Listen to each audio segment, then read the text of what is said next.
الحمد لله والصلاة والسلام على رسول الله نبينا محمد صلى الله عليه وسلم وعلى آله وأصحابه الأخيار أما بعد السلام عليكم ورحمة الله وبركاته أدوك فون وبا أتروي كيولون أتي غيره فون شلا محمد صلى الله عليه وآله وسلم أبيولون وبا نتيتو بيره eléyìí tí a tún máa ṣàgbéyẹ̀wò rẹ̀ lénìí nínú ètò ìtanijí ẹ̀sìn eléyìí tí yóò tún máa détí gbọ́ wa abẹ́lẹ́wọ̀n ọba subhanahu wa ta'ala kó mọ́sá ìlú onísábàbí ìmọ̀nà fún àwa tí a ń wí àti fún gbogbo etí tó bá ń gbọ́. gẹ́gẹ́ bá a ṣe mọ̀ ìpinnu àwọn àlàyé tá a ti ṣe síwájú a sọ̀rọ̀ nípa ojúṣe ọkọ síyàwó bẹ́ẹ̀ náà ni a sọ̀rọ̀ nípa ojúṣe ìyàwó sí ọkọ èyí tí ṣe baálé rẹ̀ tí méjèèjì yìí bá wá dọ́gba tí ọkọ mọ ojúṣe rẹ̀ tí ìyàwó náà mọ ojúṣe tọ́lọ́run ní kí ọmọ wá jáde irúfẹ́ ìdílé báyìí báwo ni yóò ṣe dà tó. ìdí nìyí tó fi jẹ́ pé agbègbè ibi tá a tún máa wọnú rẹ̀ lénìí òun náà ni pé ìdílé tó bá dúró tó báyìí tí wọ́n bá wá bímọ ojúṣe kan tún wá ń bẹ èyí tó wá pa àwọn méjèèjì pọ̀. ẹ rí i pé tàkọ́kọ́ ọkọ síyàwó ìyàwó sọ́kọ ojúṣe yìí tá a fẹ́ gbéyẹ̀wò lénìí ó wá pa àwọn méjèèjì pọ̀ sí àwọn ọmọ tí wọ́n bá bí. bàbá àti ìyá ọkọ àti ìyàwó kí ni ojúṣe wọn sí àwọn ọmọ wọn. ojúṣe ọ̀hún náà ni tá a fẹ́ gbéyẹ̀wò lénìí èyí tá a pè ní terbiyatul awlad ríre ọmọ títọ́ ọmọ nínú Islam. ojú wo ni Islam fi wo títọ́ ọmọ. bákan náà a tún fi ẹ̀kẹ́ pa hukmu tahdidi nasli fil Islam ìdájọ́ èyí tí ń bẹ fún fètò sọmọ bíbí nínú Islam. pẹ̀lú ògo Ọlọ́run ó gbọ́dọ̀ di mímọ̀ fẹ́ni kọ̀ọ̀kan wa gẹ́gẹ́ bí mùsùlùmí ká mọ̀ wípé gbogbo ẹni tó bá bímọ pátá Ọlọ́run ọba subhanahu wa ta'ala ó jẹ́ kó yé wípé ìkẹ́ni látọ̀dọ̀ Ọlọ́run ọba Allah subhanahu wa ta'ala bí ṣe ń jẹ́ ìkẹ́ ó sì tún jẹ́ àdánwò náà. ìkẹ́ni ó tún jẹ́ àdánwò. gbogbo nǹkan tí Ọlọ́run ọba Allah subhanahu wa ta'ala tá a rí wípé àwọn èèyàn tí wọ́n ń fẹ́ pọ̀ kì í ṣe gbogbo ẹni tó fẹ́ òun náà la fún. pé èèyàn bímọ láyé èèyàn ò dísàfẹ́ ó wù Ọlọ́run ọba Allah subhanahu wa ta'ala òun ló fún ẹni tó bá fún. àbí Ọlọ́run ọba Allah subhanahu wa ta'ala gbogbo àwa tí Ọlọ́run ọba fún lọ́mọ tí wọ́n jẹ́ ìdùnnú fún wa Ọlọ́run má fi wọ́n bà wá nú jẹ́ láéláé o má padà sọ wá di àgàmọ́ láéláé bi rahmatihi ya arhamar rahimin. gbogbo àwọn tá à ń ṣe wá ń tọrọ fún pátá ní àwọn tá a mọ̀ ní àtàwọn tó jìnnà tá a mọ̀ Ọlọ́run má ṣe fún wọn ní ọmọ àdùnnú ọmọ àtútù ojú. Ọlọ́run ọba Allah subhanahu wa ta'ala ó jẹ́ kó yé wa ní al-Qur'an al-Karim. Ọlọ́run ọba ní tí ẹ rí bíbímọ kéèyàn ó bímọ Ọlọ́run ọba ó ń sọ fún wa wípé òun máa fi tààyàn lọ́rẹ ni. a'udhu billahi minash shaitani rajim bismillahir rahmanir rahim lillahi mulku samawati wal ard yakhluqu ma yasha يهب لمن يشاء إناثا ويهب لمن يشاء الذكور أو يزوجه ذكرانا وإناثا ويجعل من يشاء عقيما. dájúdájú Ọlọ́run ọba subhanahu wa ta'ala ó ní ọba tó ní ìkápá sánmà àti ilẹ̀ yakhluqu ma yasha nítorí wu Ọlọ́run ní máa dá. obìnrin lè lóyún sínú lápèjúwe tí ó kú dẹ̀dẹ̀ tọ́mọ ó jáde atẹ́gùn lè jáde kọ́mọ ó jáde mẹ́. obìnrin lè lóyún ó kú dẹ̀dẹ̀ tí ó bímọ ó lè bí ẹ̀dá míì tí ò ní jẹ ẹ̀dá ọmọnìyàn ó sì lè bí ẹ̀dá ọmọnìyàn tí ó tún láwọn nǹkan míì tí ó yàtọ̀ sí níta mọ̀mọ́ ẹ̀dá ọmọnìyàn tó kù. yakhluqu ma yasha nítorí wu Ọlọ́run ọba ló ń dà bó ṣe dáníyàn ó dẹranko ó dé èèrà ó dá ogun tó bá wù ní àwòrán tó wù ní ìṣesí tó wu Ọlọ́run ọba Allah subhanahu wa ta'ala. yahabu liman yasha'u inatha ọba yìí òun lọ́ba tó yẹ pé a fi ọmọbìnrin ta ẹni tó bá wù lọ́rẹ. wàyáhàbù liman yasha'u dhukur a sì fi ọmọkùnrin a fi ta ẹni tó bá wù lọ́rẹ. aw yuzawwijuhu dhukranan wa inatha Ọlọ́run tó bá sì wù òun á fẹ́ lómi lọ́kùnrin òun á fún lóbìnrin wa yaj'alu man yasha'u aqima bó bá sì wù Ọlọ́run òun á ní ẹlòmíì bó ṣe wáyé náà ni ó ṣe lọ.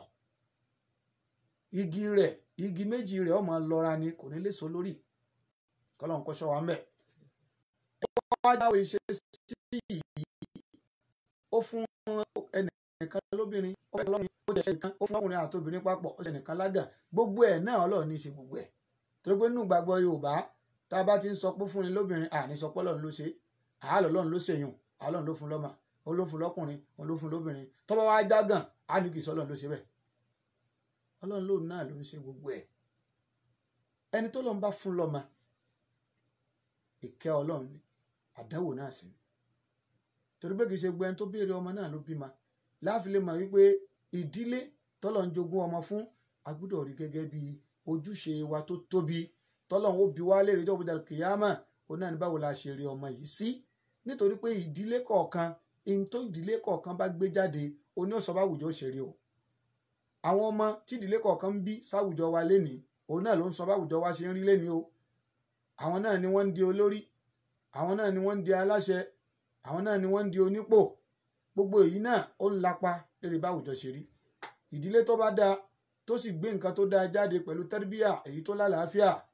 ọ̀nà kan gbòógì nìyí láti lè fi tún ayé ṣe kóníkálukú mójútó ìdílé rẹ̀ kóníkálukú tọ́ àwọn ọmọ wọn nílànà èyí tó tọ́ nílànà tí wọ́n fi lè jẹ́ olùbẹ̀rù Ọlọ́run tí àwùjọ lè fi fọkàn balẹ̀ níbi aburú ọwọ́ wọn tí àwùjọ tó fi lè rí dáadáa wọn tí àwùjọ lè jẹ́ dá sí dáadáa tí ó sì máa jóore eléyìí ló fà á tó fi jẹ́ pé Islam kò fi ọwọ́ kékeré mú ọ̀rọ̀ tarbiyatul awlad Ọlọ́run sọ náà al-Qur'an al-Karim a'udhu billahi minash shaitani rajim Ọlọ́run ní ya ayyuhal ladhina amanu ọlọ́run mo pè yín onígbàgbọ́ òdodo qu anfusakum wa ahlikum nara Ọlọ́run ní ẹ ṣọ́ ẹ̀mí ara yín àti ẹ̀mí àwọn ará ilé yín ẹ ṣọ́ kúrò níbi iná o àwọn olùmẹ̀sìn àyà yìí náà ni wọ́n máa fi ṣe àtìpó tí wọ́n máa ń gbára lé láti fi sọ̀rọ̀ nípa atẹ́rìbìyà ríro ọmọ torí pé ẹni tí ó rí èèyàn òun náà gbúdọ̀ jẹ́ ẹni tó ti rera rẹ̀ tẹ́lẹ̀ kayfa ma yakunu murabbi yakunu murabba bí ẹni tí ó rè ní bá ṣe rí bẹ́ẹ̀ náà lẹni tí a bá rè bẹ́ẹ̀ náà ni ó ṣe rí o Ọlọ́run bá fi kọ́kọ́ bẹ̀rẹ̀ látọ̀dọ̀ ẹni tó fẹ́ rí ni Ọlọ́run bá ní qu anfusakum ẹ kọ́kọ́ sọ̀rọ̀ ẹ̀mí ara yín ná ẹ túnra yín ṣe ná wa ahlikum bákan náà àti àwọn ará ilé yín náà ràn kúrò níbi iná ẹ̀ṣọ́ ẹ̀mí yín ẹ̀ṣọ́ ẹ̀mí ará ilé yín kúrò níbi iná so eléyìí ni àyà èyí tó ń júwe àtẹ̀rìbìyà àṣẹ ni látọ̀dọ̀ Ọlọ́run qu sigatul amr Ọlọ́run pa wá láṣẹ ni kì í ṣe nàmbà fẹ́ ìwọ bàbá ó bímọ rẹ́rẹ́rẹ́rẹ́ àṣàtọ̀ ọmọ dá òun náà ni pé alágẹmọ ti bímọ ẹ̀ kalẹ̀ àìmọ́jọ́ ó kù sọ́wọ́ mọ́ alágẹmọ ǹjẹ́ alágẹmọ náà ti ẹ̀fà yé lẹ́njọ́ kan kọ́kọ́ wọn níjó bí ibi tọ́rọ̀ wà gan nìyẹn ẹ̀ má máa sọ wípé àìmọ́jọ́ ó kù sọ́wọ́ alágẹmọ ọ̀ranyàn ló jẹ́ fún wa láti tọ́ àwọn ọmọ wa ìlànà tá a fẹ́ kí wọ́n rìn ká darí wọn síbẹ̀ bá a ṣe fẹ́ kí wọ́n máa hùwà ká darí wọn síbẹ̀ eléyìí ọ̀ranyàn ló jẹ́ fún gbogbo ẹni tó jẹ́ bímọbímọ ọ̀ranyàn lásán kọ́ ló jẹ́ ihun téèyàn lè jìyà lé lórí ni tó bá di tó gbéra kìyàmà téèyàn bá kùnà láti lè ṣe kódà ó lè jẹ́ sábàbí tí èèyàn ó fi jẹ́ sábàbí fìtínà aburú láwùjọ látara ọmọ tó bí àwọn tí wọ́n bí àwọn ọmọ tí wọ́n jẹ́ amrobas tí wọ́n bí àwọn ọmọ tí wọ́n jẹ́ agbénipa tí wọ́n bí àwọn ọmọ tí wọ́n jẹ́ olùbáyéjẹ́ gbogbo àwọn tí wọ́n bí àwọn ọmọ yìí náà tó bá yẹ pé àwọn òbí wọn ò bá ti fún wọn lẹ́tọ̀ọ́ tó yè koroko àwọn òbí wọn náà ó nípìn nínú ẹ̀ṣẹ̀ táwọn ọmọ yìí ń dá láàfin lè gbúdọ̀ rí tẹ́rbíyà ríre àwọn ọmọ wa mímójútó àwọn ọmọ ojú tí Islam fi wò ó kì í ṣe ojú kékeré o kì í ṣe ojú nàmbà fẹ́ kódà Islam fi ojú ẹ̀sìn ó fi wò ó púpọ̀ eléyìí ló fà á tẹ́rbíyà nínú Islam ó yàtọ̀ sí ojú tọ́pọ̀lọpọ̀ ẹlòmíín fi ń wò kò sẹ́ni tó bímọ tán bá bi léèrè pé ṣé ẹ tọ́ ọmọ yín gbogbo náà la fẹ́ tọ́ ọmọ gbogbo la fẹ́ kọ́ ọmọ yàn kọ́ yanjú ẹbí oníkálukú lé àníyàn tó oníkálukú ní ó yàtọ̀ àníyàn tí Islam kà lórí tẹ́dà la fẹ́ ṣàyè fún akáyọ̀kọ́ gbogbo wa tẹ́ bá bi ẹlòmíín léèrè wípé ọmọ rẹ ọmọ mi kó gbá ọmọ mi kó dé ọmọ yìí òun fẹ́ kó di multi billionaire ọmọ yìí òun fẹ́ kó di gbá tọ́pọ̀lọpọ̀ òbí ò máa sọ ni kódà gbàgbé pé adébáyà yà bá ẹni tí ń yọ èrú owó jọ ni àwọn òbí ọ̀nà ní kásá ti jẹ́ pé ọmọ yìí ti kí ni ó ti dolówó ṣùgbọ́n nínú Islam ẹ̀sìn Islam ojú tí Islam fi wé tọ́ríbíyà ríre ọmọ kẹnu ju gbogbo àwọn èròǹgbà èyí tó mẹ́hẹ̀ yìí lọ àkọ́kọ́ nínú Islam jẹ́ ká mọ̀ wípé gbogbo ọ̀nà tá a fẹ́ gbà rí ọmọ kò gbúdọ̀ jáde kúrò nínú tí ń bẹ nínú ọ̀rọ̀ Ọlọ́run àti sunnah Ànábì wa Muhammad sallallahu alayhi wa sallam àti ìṣesí àwọn ẹni ire tí wọ́n ṣáájú as-salaf àwọn tó ṣáájú wa mina sahabati wa tabi'ina lahum bi ihsan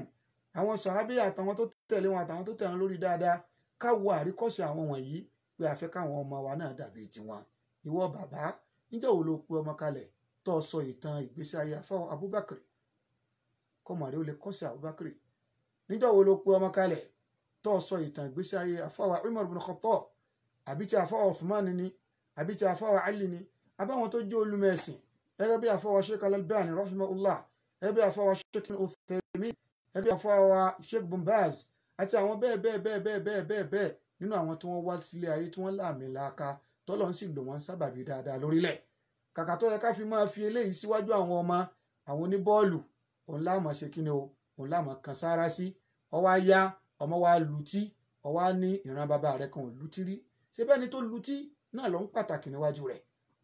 in tó bá ti pàtàkì níwájú ọmọ ò ní nínú ẹ̀mí pé a jẹ́ pé tí bàbá mi ń pàtàkì in tó dáa ni. ṣe báwọn olórin náà lè wọ bàbá ń pàtàkì ọ̀ ń sọ pé olórin báyìí iye tó ní rè ẹni tó lówó jù láyé nínú àwọn olórin ni ẹni tó lówó jù láyé nínú àwọn tó ń ṣeré ìdárayá ni gbogbo àwọn nǹkan wọ̀nyí òun náà ló gbé síwájú ọmọ. bó o ṣe ń gbé nǹkan yìí sí níwájú òun náà làwọn ọmọ fọkàn sí. wọn ò ní dàbí Abubakar Siddiq radiyallahu anhu wọn ò ní fẹ́ dàbí àwọn ẹni rere wọn ò fẹ́ dàbí àfọwọ́ Muhammad al-Aminu Shinqiti rahimahumullah wọn ò ní fẹ́ dàbí bí àwọn ẹni rere kódà ká tún wá sísàlẹ̀ gbogbo àwọn tó jẹ́yàn dáadáa láwùjọ wa náà ẹ̀ ní fẹ́ káwọn ọmọ yín ó dà bẹ́ẹ̀.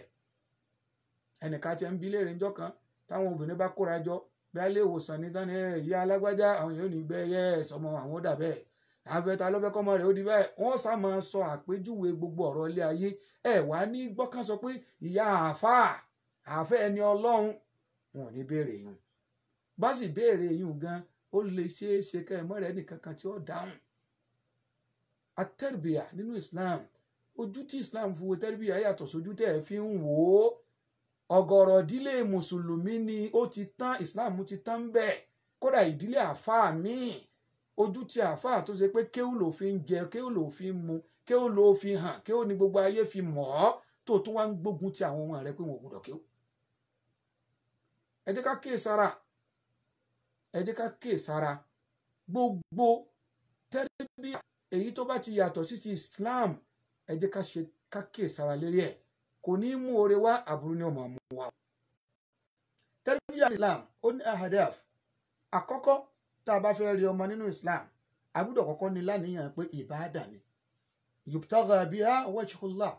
ojú rẹ Ọlọ́run Allah subhanahu wa ta'ala la fẹ́ fi wá. Anabi sallallahu alayhi wa sallam anabi ni man ala jariyatayn hatta tablugha jaa yawm al-qiyamati ana wa huwa kahatayn wa dhamma asabi'a.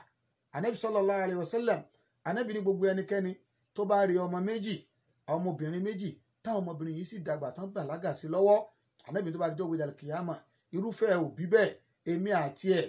àjọjọ wà báyìí nínú àlùjànnà ni. ànábì wá pa ọmọ níka rẹ̀ méjì ó papọ̀ ó wá ń là ó ń papọ̀ báyìí láti lè jẹ́ ká mọ̀ wípé ẹ rí wípé tẹ́rìbíyà ànábì sì ṣe ní gẹ́gẹ́ bí sábàbùn min asbabi dukhulil janna in tó lè gbéyàn wà àlùjànnà kéèyàn orí ọmọ eléyìí ní nǹkan àkọ́kọ́ tó gbúdọ̀ wà lẹ́mí òbí tó jẹ́ mùsùlùmí. ṣùgbọ́n ẹja bira wa léèrè ṣé ń tọ́wà ń bẹ̀ nu irọ́ ni àní pé kó máa kówó wá kódà kó ṣe pọ́nà tí fi ń kówó wá àwọn òtí ẹ̀tọ́ kó sà máa kó wá. òbí rẹ nínú Islam àkọ́kọ́ nìyẹn pé mo fẹ́ wọ àlìjẹ́nà mo fẹ́ rí iṣẹ́ Ọlọ́run ọba ṣe látara pé mo ń rí ọmọ. bákan náà a gbọ́dọ̀ mọ̀ wípé at-tarbiyya nínú Islam tattasifu bish-shumuliyya aw tatamayyaz bish-shumuliyya. rírí ọmọ nínú Islam a gbọ́dọ̀ fi ojú èyí tó fẹ̀ a gbọ́dọ̀ fi wò ó. ẹlòmíín bẹ lẹ́ni tí bá ń rí ọmọ ó lè rí ọmọ ní agbègbè kan agbègbè èrè ọmọ ní tọpọlọ ẹrẹ lómiín subhanallah ọpọlọ ọmọ wò mú bérebére ọmọ wò tí ní tó kò tí ní tó ọmọ ọdún kan wọ́n lè gba ẹni tó lọ́pọlọ kó wá máa kọ́ lẹ́kọ̀ọ́ nulẹ̀ kódà wọ́n fẹ́ẹ́ lè gba ẹni tó ti ní PhD kó wá máa kọ́ lẹ́kọ̀ọ́ ó lè ṣẹlẹ̀ bẹ́ẹ̀ wọ́n á sì rí ọmọ rẹ̀ bẹ́ẹ̀ títí kọ́mọ ó tó pé 20 ọdún yóò ti gba oyè ìpele 3 nínú dìgírì. àṣeyọrí náà ni wọ́n ṣeun ṣùgbọ́n kò tí ì ṣàṣeyọrí ń bẹ nínú Islam abala kan at-tarbiyatu al-aqliya èyí tí wọ́n fún ọmọ yẹn intellectual training ó nìkan nìyẹn ẹlòmíín bẹ ọ̀nà tí wọ́n sì gbà rí ọmọ tí wọ́n ó rí ọmọ nírìíre wípé ọmọlúwàbí ni wọ́n fún lẹ́kọ̀ọ́ lé kódà sẹ́kúsẹ́kú báyìí ní ọmọ kúnlẹ̀ tó bá ti rí gbogbo èèyàn tẹ́rìbíyà kan ṣùgbọ́n nínú Islam ntí Islam pè ní tẹ́rìbíyà ní Islam fi jẹ́ ká mọ̀ pé iṣẹ́ ńlá ni fún bàbá àtìyàwó obìnrin tó fẹ́ ṣe tẹ́rìbíyà ọmọ kò gbúdọ̀ sọ wípé kí ni mò ń jókòó ṣe ń lé mi níṣẹ́ tẹ́ bá àwọn míì ṣe máa ń sọ pé kàn jókòó kálé kò níṣẹ́ jàmá kò sí iṣẹ́ tó tó obìnrin tó jókòó létí ń rí ọmọ rẹ̀ tarbiyatul awlad gbogbo obìnrin tí ń fò kiri níta tí wọn ò bá ṣọ́ra tí wọn ò bá sì níbẹ̀ lọ́hùn àfẹ̀mọ̀kẹ́ lomi ò mọ́ kábàámà tó bá dọ̀la tó látara àdí eléyìí ẹni tó bá ń sọ wípé obìnrin tó fi àyè lẹ̀ èyí tó pọ̀ nínú àsìkò rẹ̀ láti lè fi mójútó ọmọ ẹni tó bá sọ wípé eré ló ń ṣe onítọ̀hún abugije èèyàn ni kọ́lọ̀ kó sọ wá mẹ́ tó látara àdí eléyìí tẹ́rìbíyà ojú tí Islam fi wò ojú tó kẹnu ni nínú rẹ̀ ní tẹ́rìbíyà tó ruhiyya agbọ́dọ̀ rí ọmọ wa ní rírè spiritual education ní rírè ìdàgbàsókè nínú ẹ̀mí ìyẹn nípa ìbẹ̀rù Ọlọ́run èyí là kọ́kọ́ nípa ìbẹ̀rù Ọlọ́run anabi sallallahu alayhi wa sallam anabi ní aṣáájú wa ní àríkọ́ṣe wa níbi ká fún ọmọ ní tẹ́rìbíyà anabi ń sọ fún ọ̀kan nínú àwọn sàábé ọmọ èké ni anabi gbé sẹ́yìn anabi wa ní ya gulam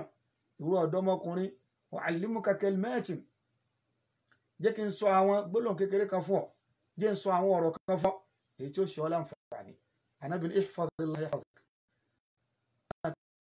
kíyèsí ìwọ Ọlọ́run ìsọ ẹ̀mú láti ti bẹ̀rọ̀ anabi ń pè ọmọ yẹn lọ sọ́dọ̀ Ọlọ́run ó dọwọ́ ẹnìkọ̀ọ̀kan wa ìdílé wa lénìí sáà ń pa àwọn ọmọ wa lọ sọ́dọ̀ Ọlọ́run ni àbá ń pè wọ́n lọ síbi oṣù àjẹ́ àwọn kan tiẹ̀ ń bẹ nínú ẹlẹ́sìn kan lénìí tó ṣe wípé gbogbo nǹkan láyé ayé ń ṣèyàn náà ni nínú Islam a gbúdọ̀ fa ẹ̀mí ọmọ láti kékeré síbi ìbẹ̀rù Ọlọ́run ó gbà pé wípé Ọlọ́run ọba ni ọba dẹ́dà òun lọ́ba tó dáhùn ó gbúdọ̀ mọ Ọlọ́run ọba rẹ̀ tí ń sìn àìmọ̀ Ọlọ́run tá à ń sìn làwọn èèyàn fi ṣe Ọlọ́run múlẹ̀ ní ẹlòmíì ń pè èèyàn lọ́lọ́run dánwò bọ́ ọba fún ọmọ ní gbogbo ẹ̀kọ́ tó bá ti fún leléyìí ọjà ń bá rú ọmọ bẹ́ẹ̀ bákan náà lábẹ́ eléyìí ọmọ gbúdọ̀ mọ ó gbúdọ̀ mọ ànábì tí Ọlọ́run ọba rán onáà ní ànábì Muhammad sallallahu alayhi wa sallam ó gbúdọ̀ mọ ó gbúdọ̀ yé ó gbúdọ̀ mọ pàtàkì gbígbọ́rọ̀ sí lẹ́nu ó gbúdọ̀ mọ pàtàkì ṣíṣe súnà rẹ̀ torí pé ọmọ tá a bá rè tá a bá kọ́ ní súnà ànábì sallallahu alayhi wa sallam súnà èṣù ni ó ṣe torí pé kò sí bẹ́ẹ̀ yẹn ti fẹ́ ṣe ẹni tó bá níbo ní ti súnà ànábì ṣe jẹ́ bí ọba ṣe tà ànábì yóò ṣe míì bákan náà ẹ̀yin ẹwà àwùjọ wa lẹ́ni àwọn ya máa fa àwọn obìnrin mùsùlùmí sí ẹgbẹ́ ẹ̀rí ewu lẹ́ẹ̀dà bójú lẹ́ẹ̀dà bómú ṣe oru ọ̀mẹ́yìn ni ṣe ẹ̀sìn lé mí báyìí kòrónà dé gbogbo àná gbogbo èèyàn bẹ̀rẹ̀ sí ẹnìkan wàá béèrè pé ṣe ẹ̀sìn lé mí mọ́ ìdí ni tó fi jẹ́ pé ẹni tí ó sọ ọmọ táàrè tí ó táàrè nílànà súnà Ànábì sallallahu alaihi wasallam yọ tẹ̀lé lánà èṣù náà kọ́lọ́n kó sọ wá ń bẹ̀ bákan náà wa díìnìhì agbúdọ̀ jẹ́ kọ́ ọmọ wa kó mọ ẹ̀sìn eléyìí náà ń pè ní al-usulu thalatha agbúdọ̀ jẹ́ kọ́ ọmọ wa kó mọ Ọlọ́run tó dá agbúdọ̀ jẹ́ kọ́ ọmọ ànábì tọ́lọ́run rán a sì gbúdọ̀ jẹ́ kí ẹ̀sìn rẹ̀ kó yé yanjú eléyìí ní abala at-tarbiyatu ruhiyya ọ̀nà wo láwàá gbà òun náà látara ìkẹ́kọ̀ọ́ ẹ̀sìn kọ́mọ wa kán kí al-Qur'an kí Qur'an ó yé wọn kán kí sunna ànábì sallallahu alayhi wa sallam kí wọ́n kẹ́kọ̀ọ́ èdè lárúbáwá ọmọ mùsùlùmí gbúdọ̀ mọ èdè lárúbáwá ká túmọ̀ ẹ̀kọ́ ẹ̀sìn sédè míì sí èdè míì ìyẹn ń bẹ fún àwọn tí kìí ṣe mùsùlùmí ni kìí ṣe fáwọn àtàjẹ́ mùsùlùmí torí pé Ọlọ́run ọba subhanahu wa ta'ala ja'alat ash-shari'ata al-islamiyya arabiyyatan mahdha Ọlọ́run ṣe sharia islamu yìí ó ṣe ní pẹ̀lú èdè lárúbáwá òun la lè fi gbọ́ yé òun la lè fi mú ìdájọ́ jáde ṣùgbọ́n translation ó wà fún ẹni tí kìí ṣe mùsùlùmí kó náà ó lè ní àìdíà nípa nǹkan tí islam ń sọ bákan náà nínú ẹ̀kọ́ tí islam kọ́ wa òun náà ni wípé at-tarbiyatul khuluqiyya as-sulukiyya lábẹ́ rẹ̀ ni pé bá a ṣe ń fún wọn ní ẹ̀kọ́ ìdàgbàsókè nínú ìmọ̀ Ọlọ́run yìí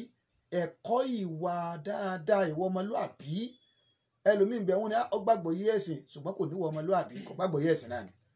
anabi sallallahu alayhi wa sallam anabi ní innama bu'istu li utammima makarim al-akhlaq Ọlọ́run gbé mi dìde láti wá ṣàṣe pé ìwà ọmọlúàbí eléyìí jẹ́ kó di mímọ̀ fún wa pé gbogbo àwa tí a bá jẹ́ òbí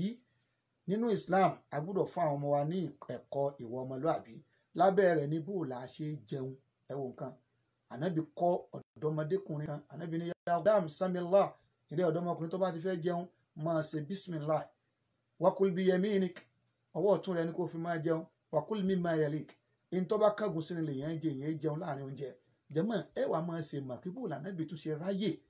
débi kó tún kọ́ ọmọ kékeré béèyàn ṣe ń jẹun ìwọ bàbá ó bísí lóòótọ́ ṣùgbọ́n ò lè bísí tó ànábì sallallahu alaihi wasallam ǹjẹ́ ò fa ayé lẹ̀ láti kọ́ àwọn ọmọ rẹ lẹ́kọ̀ọ́ bí wọ́n ṣe ń jẹun ẹ̀kọ́ béèyàn ṣe ń pọ́n àgbàlagbà lé ẹ̀kọ́ béèyàn ṣe ń ṣe pẹ̀lú òbí ẹ̀kọ́ béèyàn ṣe ń ṣe pẹ̀lú aládùúgbò gbogbo àwọn nǹkan yìí tí wọ́n fi máa júwe ọmọ ní ọmọ alálùbáríkà ọmọ tó lẹ́kọ̀ọ́ eléyìí náà ń bẹ nínú tá a gbọ́dọ̀ kọ́ àwọn ọmọ wa bákan náà ẹ̀kọ́ tí ọmọ gbọ́dọ̀ fi mọ̀ wípé ọkùnrin lèmi èmi èso obìnrin obìnrin lèmi èmi èso ọkùnrin gbogbo ẹ̀kọ́ yìí òun ni wọ́n dà pé tí wọ́n ń pè ní sex education lénìí ìyẹn tún bẹ nínú Islam tẹ́lẹ̀ at-tarbiyatul jinsiyya tá a bá wọnú fíkìú ẹ máa rí wípé manil mukallaf tá a lẹni tí wọ́n láìsí bọ̀ lọ́rùn àní al-muslim ẹni tó jẹ́ mùsùlùmí al-balik ẹni tó bàlágà àwọn afọwọ́ àmọ́ ṣàlàyé pé tá a lẹni tó bàlágà lọ́kùnrin tá a lẹni tó bàlágà lóbìnrin ẹ wà máa ṣàlàyé àwọn karasa ẹ máa ṣàlàyé àwọn àmì tá a fi lè mọ̀ pọ́kùnrin ti bàlágà pẹ̀lú pé kó sùn kó lálàá kó ń súnmọ́bìnrin kátọ̀ máa jáde lára rẹ̀ obìnrin tọ́mú bá ti ń jáde títí ń ṣe nǹkan oṣù jàmọ́ kí ni ń pè ní sex education gbogbo nǹkan yìí náà ti wà nínú ẹ̀kọ́ Islam eléyìí tí Ànábì sallallahu alaihi wasallam tó la gbọ́dọ̀ fún ọmọ wa kódà Ànábì sallallahu alaihi wasallam sọ fún wa pé tọ́mọ wa tó bá ti ń di wípé wọ́n ti di ọmọ ọdún 10 farriqu baynahun fil madaji ẹ má jẹ́ kí wọ́n sọ papọ̀ lójú kan ẹ ya ibùsùn ọmọkùnrin ẹ ya ibùsùn ọmọkùnrin ẹ dákun jàmọ́ kí náà ń pè ní al-tarbiyatul jinsiyya sex education gbogbo àwọn nǹkan wọ̀nyí ó jẹ́ kó yé wa wípé tá a bá ń sọ̀rọ̀ nípa tẹ́rìbíyà fún ọmọ ní ẹ̀kọ́ nǹkan tó fẹ̀jú ni kì í ṣe ọ̀rọ̀ pé kọ́ ọmọ kẹ́kọ̀ọ́ ó ní làákàyè nìkan kì í ṣe pé ó ń kírun nìkan gbogbo agbègbè tí èèyàn fi máa pé lẹ́dàá tó fi lè wúlò òun náà ní Islam ní ká fi kọ́ àwọn ọmọ wa àwọn Lárúbáwá wọn ní fáàkì shay'in la yu'ti ẹni tí ò ní nǹkan ò mà lè fún yẹn ṣé bàbá tí ò lẹ́kọ̀ọ́ ní ó fọmọ lẹ́kọ̀ọ́ ṣé ìyá tí ò lẹ́kọ̀ọ́ ò ní ó fọmọ lẹ́kọ̀ọ́ ló fi jẹ́ pé ìdílé mùsùlùmí ó gbọ́dọ̀ jẹ́ ìdílé ẹlẹ́kọ̀ọ́ kó lè jẹ́ pé ní tí ó jáde lára yín á lè rí àmì ẹ̀kọ́ ọ̀hún èyí tó pé á rí ní ara irúfẹ́ àwọn ọmọ bẹ́ẹ̀. bákan náà nínú àwọn kátà gbọ́dọ̀ kíyèsí Islam tún jẹ́ kó di mímọ̀ fún wa wípé gbogbo ọmọ nínú Islam a gbọ́dọ̀ jẹ́ kí àwọn ọmọ wa kí wọ́n ní ọ̀nà halal fún jíjẹ àti mímu wọn. Mùsùlùmí Islam ó jẹ́ àwọn pé a gbọ́dọ̀ fún àwọn ọmọ wa ní ọ̀nà halal tí ó jẹ́ ọ̀nà iṣẹ́ tó yẹ pé wọn ò ní máa wojú ẹgbẹ́ kí wọ́n tó jẹ kí wọ́n tó mu yálà nílànà ẹ̀kọ́ wọn ni àbí nílànà iṣẹ́ ọwọ́ ni àbí nílànà òwò ṣíṣe ni Islam lòdì sí kéèyàn máa gbégbèsè ayé ìmọ̀ tọrọ báárà tó yẹ pé tó o bá tí ì rí ọmọlàkejì o ò tí ì ní jẹ àfikún máa tọrọ káàkiri Islam lòdì sírú àwọn ìṣesí báyìí ló fi jẹ́ pé nínú àwọn ọ̀nà tá a gbúdọ̀ fi mójútó àwọn ọmọ wa náà a gbúdọ̀ fún wọn ní ẹni tí wọ́n ó máa jẹ ẹ̀kọ́ tí wọ́n ó máa jẹ ẹ̀kọ́ tí wọ́n ó máa mu ní ọ̀nà kíni o ní ọ̀nà halal tí wọ́n fi ní máa wojú ẹgbẹ́ kí wọ́n tó jẹ. tá a bá wà àwùjọ wa lẹ́ni a rí pé ọ̀pọ̀lọpọ̀ àwọn èèyàn ẹlòmíì ó máa fẹsẹ̀ jalẹ̀ káàkiri ni ẹlòmíì ò níṣẹ́ kan pàtó yóò máa tọrọ káàkiri. Ànábì sallallahu alayhi wa alihi wa sallam Ànábì kí wa nílọ̀ lórí irúfẹ́ ìṣesí báyìí. kódà àdìsí kan bẹ eléyìí tí Ànábì sallallahu alayhi wa alihi wa sallam tánàbì ti jẹ́ ká mọ̀ wípé ìṣesí kéèyàn ó máa wo mọ́ ọmọ làkejì láti lè gba owó lọ́wọ́ ẹlòmíì lọ́nà àìtọ́ ìṣesí yìí ó lòdì sí ìṣesí Islam kó wá gbọ́dọ̀ ní iṣẹ́ rẹ̀ lọ́wọ́. ẹ fún àwọn ọmọ yín ní nǹkan tí wọn ò fi ní ṣerú ẹgbẹ́ tó bá dọ̀la. eléyìí náà ó wà ní àwọn nǹkan tí Islam sọ. inshallah ta'ala abẹ́lẹ́wọ̀n ọba subhanahu wa ta'ala kọ́mọ́ṣà ìmọ̀ tọ́ wa sọ́nà. a tún máa tẹ̀síwájú lórí abala yìí nínú ìdánilẹ́kọ̀ọ́ wa títún bọ̀ lérí tarbiyatul awlad fil Islam. Wassalamu alaikum wa rahmatullahi wa barakatuh.